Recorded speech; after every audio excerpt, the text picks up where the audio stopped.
आशुतोष जी, मेरा सीधा सा सवाल है, क्या प्रधानमंत्री की सुरक्षा जैसे विषयों पर भी पॉलिटिक्स होनी चाहिए, जो पिछले 10 सालों के दौरान काफी ज्यादा बढ़ गई है? विक्रम सिंह की ओर से एक आर्टिकल में यह दावा किया गया है। राजनीति क्यों नहीं होनी चाहिए? राजनीति से इतना डर क्यों लगता है? जम के राजनीति होनी चाहिए, क्योंकि अगर राजनीति होगी तो लोग जागरूक होंगे, राजनीति होगी तो प्रशासन चुस्त होगा, राजनीति होगी तो सरकार के ऊपर दबाव पड़ेगा, सरकार के ऊपर दबाव पड़ेगा तो एसपीजी को टाइट करेंगे और उस पर प्रधानमंत्री की सुरक्षा में दिक्कत नहीं आएगी। मैं एक चीज यहां कहना चाहता हूं, मेरे 3 प्रश्न हैं। पहला प्रश्न इस बात की, राजीव गांधी की हत्या के बारे में बहुत सारे सवाल खड़े किए जाते हैं, लेकिन राजीव गांधी की एसपीजी की सुरक्षा को किसने विड्रॉ किया था? विश्वनाथ प्रताप सिंह ने। विश्वनाथ प्रताप सिंह को कौन सपोर्ट कर रहा था? भारतीय जनता पार्टी। तो क्या भारतीय जनता पार्टी और विश्वनाथ प्रताप सिंह को जिम्मेदार माना जाए राजीव गांधी की हत्या के लिए? सबको मालूम था कि इंदिरा गांधी की मृत्यु के बाद जिस तरीके से उनकी हत्या हुई, उसके बाद राजीव गांधी और उनका परिवार निशाने पर था, लेकिन नफरत इतनी ज्यादा भरी हुई थी विश्वनाथ प्रताप सिंह, भारतीय जनता पार्टी और सहयोगी दलों में कि उन्होंने राजीव गांधी के एसपीजी की सुरक्षा विड्रॉ की और उसकी कीमत देश ने चुकाई। सवाल इसी बात को लेकर है, जब राजनीति आप छोटी चीजों को लेकर करने लगते हैं, जब आप सुरक्षा जैसे मसलों को लेकर राजनीति करते हैं, तब सवाल खड़ा होता है। शहजाद ने मुझसे एक सवाल पूछा, मैं शहजाद से एक सवाल पूछता हूं। शहजाद जब कांग्रेस पार्टी में थे तो इन्होंने प्रधानमंत्री नरेंद्र मोदी के लिए एक घृणात्मक शब्द का इस्तेमाल किया था, जिसका नाम था प्रधानमंत्री जी हिटलर है। तो क्या शहजाद को इसके लिए जिम्मेदार ठहराया जाए अगर आज उनकी सुरक्षा को खतरा है? यह भी एक प्रश्न खड़ा होता है। तीसरा प्रश्न यह, आपको याद होगा शाहीन बाग का जब आंदोलन चल रहा था तो दिल्ली के अंदर चुनाव हो रहे थे, उस वक्त अमित शाह ने यह क्या कहा था? इतना कस के ईवीएम का बटन दबाओ कि शाहीन बाग के लोगों को करंट लगे। प्रधानमंत्री जी ने चुनाव के दौरान क्या कहा था? उन्होंने कहा था कि ऐसे बटन दबाओ बीजेपी के ऊपर कि कांग्रेस पार्टी को जैसे फांसी दे रहे हो। यह कौन सी भाषा है? क्या यह देश के प्रधानमंत्री की भाषा शोभा देती है? क्या कांग्रेस पार्टी को आप फांसी देना चाहते हैं?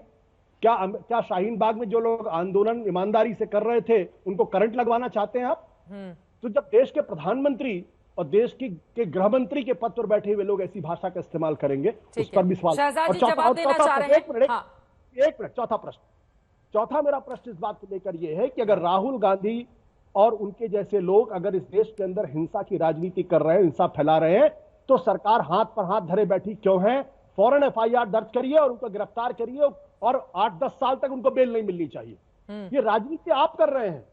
अगर वो हिंसा फैला रहे हैं तो अरेस्ट देम, चाहे कोई भी आदमी, चाहे राहुल गांधी हो, चाहे प्रियंका गांधी हो, चाहे सोनिया गांधी हो, चाहे कोई भी हो। ठीक है, मैं जवाब ले लेती हूँ। शहजाद जी, मैं आपके पास आऊंगी। उकसावे वाले बयान को लेकर हालांकि आपकी ओर से जरा भी निंदा नहीं की गई, आपने कहा कि हर चीज के लिए सरकार ही जिम्मेदार है, आपने उदाहरण भी कोट किए।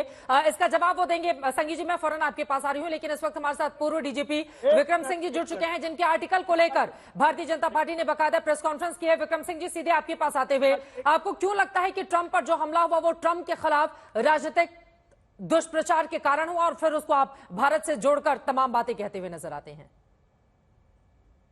आज के दौर में फेक, डीप फेक और एआई जनरेटेड डिसइंफॉर्मेशन के कारण जो वातावरण किसी समाज का विषाक्त हो रहा है, क्योंकि हम आप जीवित हैं एक इकोसिस्टम में, और उस इकोसिस्टम में अगर हम रोशनाई डालेंगे तो वातावरण काला होना ही होना है।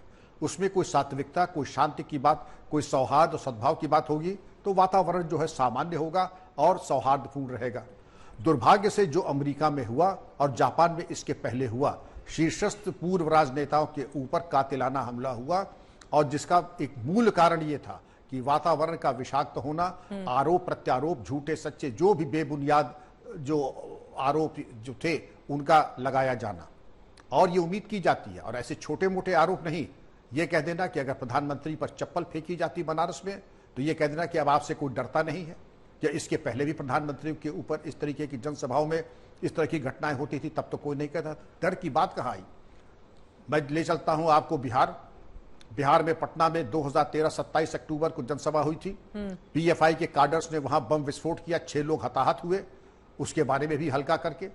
इशरत जहां एनकाउंटर हुआ तो इशरत जहां को यह कहने की कि एलईटी की चरमपंथी की वो टेररिस्ट थी, ये कहना वो यहाँ की बेटी है, वहां की बेटी है। इसका क्या मतलब है?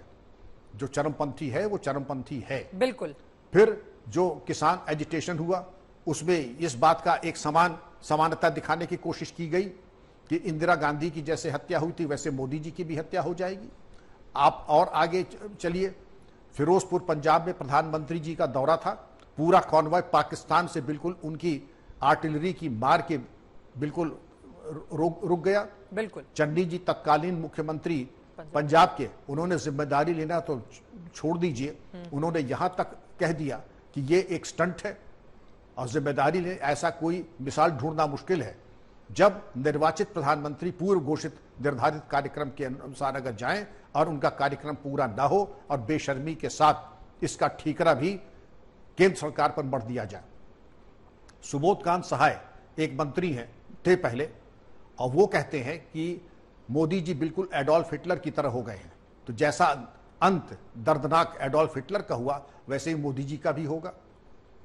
इमरान मसूद सांसद सहारनपुर, उन्होंने जो शब्द कहे वो मैं कह नहीं सकता हूं, और अगर इस तरीके के शब्दों का प्रयोग किया जा रहा है तो मैं जानना चाहूंगा कि मोहब्बत की दुकान में आखिर माल कैसा है। अगर इस तरीके का घटिया माल है तो भगवान ही मालिक है। मैं आपको यह भी बताना चाहूंगा कि बिस्मार्क ने 150 साल पहले कहा था, write politely, speak diplomatically, one observes the rules of politeness even in the declaration of war. युद्ध की घोषणा में भी सामान्य शिष्टाचार का ध्यान रखना चाहिए। बिल्कुल। इस तरीके की भाषा, शैली और शब्दों का प्रयोग सार्वजनिक जीवन में न केवल वाली राजनीति लगातार बढ़ती हुई चली जा रही है। ठीक है विक्रम सिंह जी, और भी बहुत सारे सवाल हैं आपके आर्टिकल को लेकर, जिसको लेकर मैं आपके पास आऊंगी। और भी मेहमान हमारे साथ जुड़े हैं, एक टिप्पणी उनकी मैं ले लेती हूं। संगीत रागी जी बहुत देर से कुछ कहना चाह रहे हैं, फिर पीके मिश्रा जी मैं फौरन आपके पास आ रही हूं। संगीत रागी जी, इसके पहले आशुतोष जी ने जो सवाल उठाए, 4 सवाल उनकी ओर से पूछे गए हैं, ये कहते हुए कि राहुल गांधी इन लोगों के खिलाफ कार्रवाई क्यों नहीं कर दी जाती, फिर इंदिरा गांधी और राजीव गांधी की हत्या का वो उदाहरण भी दे रहे हैं। देखिए, मुझे बहुत दुख हो रहा है। मुझे अपेक्षा थी कि कम से कम राहुल गांधी के बयान की निंदा करेंगे आशुतोष, और जब आशुतोष ये कह रहे हैं कि राहुल गांधी के खिलाफ FIR क्यों नहीं की जा रही है, तो वो मूलतः पत्रकार के तौर पर नहीं, वो राजनीतिज्ञ के तौर पर ज्यादा बोल रहे हैं। कायदे से उनको यदि इसी प्रकार की कोई हिंदुत्व वाली बाधित ताकतें यदि किसी दूसरे संप्रदायों के बारे में ये बात कहते हैं तो उसके खिलाफ कहा जाता है कि नफरत की भाषा का प्रयोग किया जा रहा है। राहुल गांधी नफरत की भाषा का प्रयोग कर रहे थे या नहीं कर रहे थे, इसके बारे में उन्होंने कोई टिप्पणी, सटीक टिप्पणी नहीं दी। मैं इसका एक सीधा सरलीकरण कर रहा हूं। 2002 के गोधरा के पश्चात से इस देश में वामपंथी, कांग्रेसी और इस्लामिस्ट गठजोड़ एक सिरे से नरेंद्र मोदी के खिलाफ विभत्स घृणा का पूरा वातावरण तैयार करने की कोशिश की है, और उसी का परिणाम था जिसके बारे में इशारा किया कि इशरत जहां जो है उसका प्रयोग किया गया था। वो लश्कर तैयबा की एजेंट थी, लेकिन इन्हीं कांग्रेसियों ने, इन्हीं वामपंथियों ने कहा कि वो तो हमारी एक मुस्लिम बेटी थी, वो तो सर उसको टेररिस्ट मानने से इन लोग इनकार करते रहे।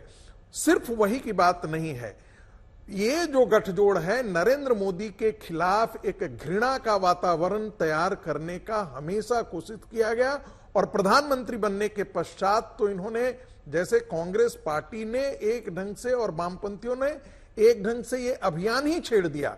और यही कारण है कि इस प्रकार की भाषा आप देख रहे हैं कि भारत की राजनीति में आए। इसकी शुरुआत कहां से होती है? श्रीमती सोनिया गांधी ने भारत की राजनीति में इस घृणा का बीजारोपण किया है।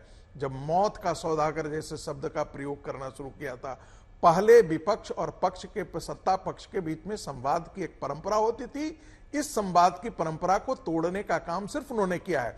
और ये मुझे बहुत दुख के साथ कहना पड़ रहा है, SPG सुरक्षा की जो है वो अखिलेश यादव की असेसमेंट करता है, और असेसमेंट के बाद उसको विड्रॉ किया जाता है, इस आधार पर नहीं कि विश्वनाथ प्रताप सिंह को घृणा थी राजीव गांधी से और इसीलिए उनकी हत्या करवाने के लिए किया है।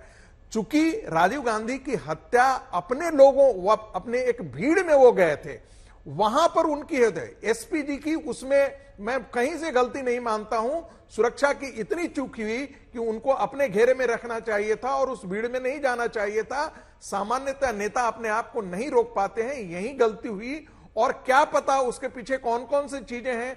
आखिर वही श्रीमती सोनिया गांधी उसी पार्टी के साथ समझौता करती है जिसके बारे में आरोप लगाया जाता है कि उस पार्टी ने राजीव गांधी के के खिलाफ वातावरण पैदा किया था। ठीक है। मैं डीएमके के बारे में बात करना चाहता हूं आशुतोष, जो कांग्रेस पार्टी की सहयोगी है। ठीक है। उस पार्टी ने राजीव गांधी के खिलाफ प्रोवोकेशन का पूरा वातावरण तैयार किया था, जहां पर कोयम्बटूर में उनकी हत्या हुई थी। ठीक है। आप उसके बारे में तो नहीं बात करते हैं। ठीक है। आप उसके बारे में तो नहीं बोलते हैं। ये चीजें क्यों आप एक पत्रकार के तौर पर क्यों नहीं बोल रहे हैं?